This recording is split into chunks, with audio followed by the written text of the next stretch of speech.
Hello, and welcome to Mortgage Solutions with Mark Rigney. I'm Mark Rigney, your host, and on today's show we will discuss a very hot topic in the mortgage and real estate industries, and that is the short sale transaction. This is a two-part show. Part one will be the short sale process from the seller's point of view. Part two will be the short sale process from the buyer's point of view. Now, a foreclosure in real estate is not always a pleasant transaction. There are many ways to lose a home, but signing away ownership in a manner that destroys credit, embarrasses the family, and strips an owner of dignity is one of the hardest. For owners who can no longer afford to keep mortgage payments current, there are alternatives to bankruptcy and foreclosure proceedings. One of those options is called a short sale. Now, a short sale is a sale of real estate in which the sale proceeds fall short on the balance owed on the property's loan. If you were considering a short sale, you will want to pay particularly close attention to today's show. What you learned today from our expert can help you in a multitude of ways throughout the process. Today we will discuss the short sale process with a real estate attorney who specializes in processing and closing short sale transactions. Lawrence Tucker from New Era Title. Hi Lawrence, and welcome to today's show. Hi Mark, thank you for having me today. Lawrence, if I were a consumer and I were underwater in my mortgage and I was considering a short sale, what are the steps that I would have to go through to do a short sale? Well, first, Mark, you got to mentally decide you're ready to short sell. I mean, just this morning, CNN reported that 1 million homes will be foreclosed on this year. That's 1 million homes. 1 million homes. That's not the number. Is that 2010 or 2011? 2010. Oh, that's not the number that will begin foreclosure proceedings. That's not the number that will start to creep into foreclosure. That's actual foreclosures. That's a startling number. And experts are predicting that could go up as much as 50% next year. Now, what you've mentioned is there are other alternatives. We view the short sale as a great alternative for foreclosure for reasons we will discuss further later.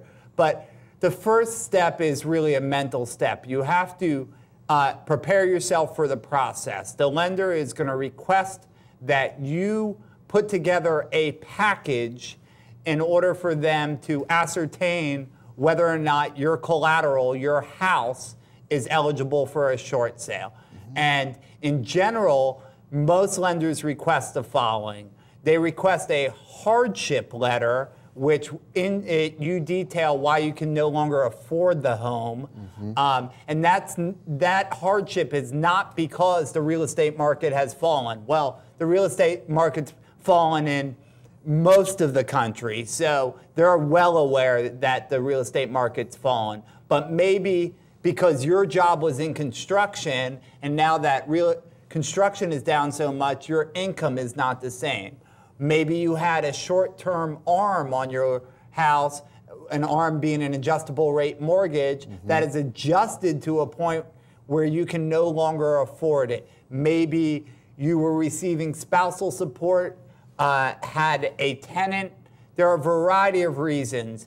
Each hardship is different. However, you're going to have to detail a hardship to the lender. Additionally, the lender is going to request other documents such as 2 current pay stubs. Well, what if you don't have pay stubs? Well, that could be a huge hardship right there, that you don't have a job. If you don't have a job, you're going to have a hard time affording your home. Mm-hmm. Generally, they want 2 months bank statements and some of the other financial documents such as tax returns. Much like when you applied for a mortgage, you gave them the same package. This is the same package you'll review for a short sale. Mm-hmm. So mentally, once you've gotten together those documents, once you've committed to the process, then you're going to work with a real estate agent, get an active listing for the property, and get a contract on the property. A lot of times, a lot of the clients we see are so concerned that their property, that their agent is telling them to list their property for so much less than they owe. Mm-hmm. Well, that is unfortunate, clearly, that it's worth much less, but that makes them the ideal candidate for a short sale. Mm-hmm. Okay. We talked on our credit report show the devastating effects that a foreclosure can have on a credit report. Tell us, what is the difference between a short sale on your credit report and a foreclosure on your credit report? Excellent question, Mark. And that is probably the predominant reason that if you are someone who has a house that's underwater, you want to consider a short sale as opposed to a foreclosure. Foreclosure is generally a 7-year statutory bar from new lenders issuing you a mortgage. 7 years is a long time.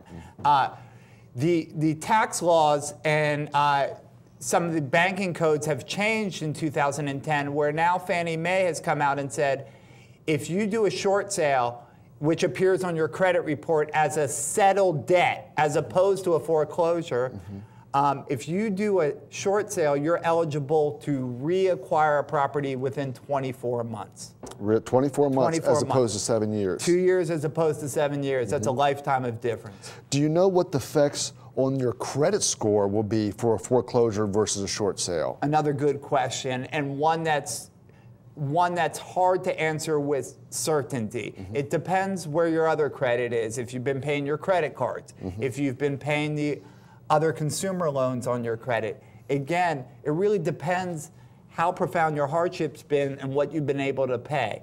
But what we've experienced and what we've been told is that in general, a short sale could lower your credit up to 120 points. If you were a 760 beforehand, you could fall to 640.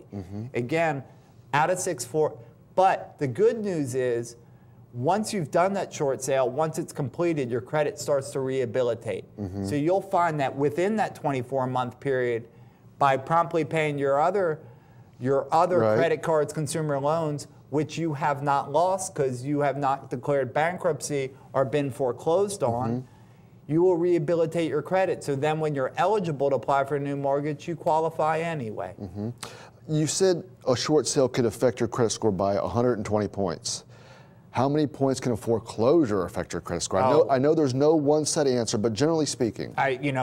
We've seen instances that it's been above 240 points. Oh my gosh. So and we've seen, a lot of people panic when they get the final foreclosure notice and then declare bankruptcy. That again has a huge deleterious effect on your credit. So we've seen credit where you're losing your credit cards, possibly your car, other assets you have. Right. We've seen 200+ point drops, and those, those plunges are precipitous. It's really hard to, as Jim spoke about, to move that credit up substantially and quickly. So one of the benefits of a short sale is you haven't fallen as far, it's easier to get back up. Additionally, once the short sale's been lodged, been accepted, the asset's been cleared off your name, the credit starts to rehabilitate right away. Lawrence, we know that a short sale will have a less devastating effect on one's credit report than a foreclosure. What are some of the other advantages of a short sale over a foreclosure? Well, Mark, one of the major advantages of doing a short sale is you're aware of what the lender is accepting for the property. You're aware of the deficiency in the mortgage balance, and that helps you figure out things like possible taxation.